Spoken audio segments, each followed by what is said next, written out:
តើ Flying Star គឺជាអ្វី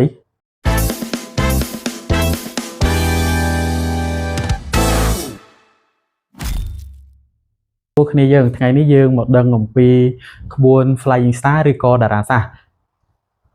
Flying Star គឺជាក្បួនមួយនៅក្នុងវិជ្ជាជាន់ខ្ពស់នៅក្នុងក្បួនហុងស៊ុយ Flying Star គឺជាក្បួនដែលសិក្សាអំពីលំហនៃថាមពលពេលវេលាបូកជាមួយនឹងទិសដៅនិងលំហតារាសាស្ត្រគឺមានអត្ថន័យទៅតាមផ្កាយនីមួយៗដែលហោះចូលមកនៅក្នុងโซนនោះអត្ថន័យផ្កាយរបស់តារាសាស្ត្រគឺមាន9គឺមានជោគលាភមានសុខភាពមានអំណាចមានវិបត្តិចំនួននិងជំងឺផងដែរ Flying Star ឬក៏តារាសាស្ត្រតែងតែផ្លាស់ប្ដូរជារៀងរាល់ឆ្នាំរាល់ខែនិងរាល់ថ្ងៃ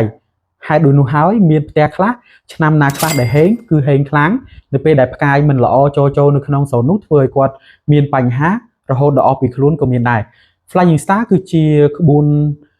ជាន់ខ្ពស់នៅក្នុងវិជ្ជាហុងស៊ុយដែលសិក្សាអំពីលំហ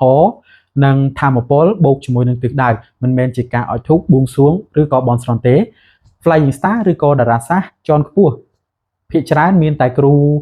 ធំឬក៏ Master តែប៉ុណ្ណោះទើបចេះប្រើក្បួននេះបងប្អូនចង់ដឹងអត់ថាផ្ទះបងប្អូន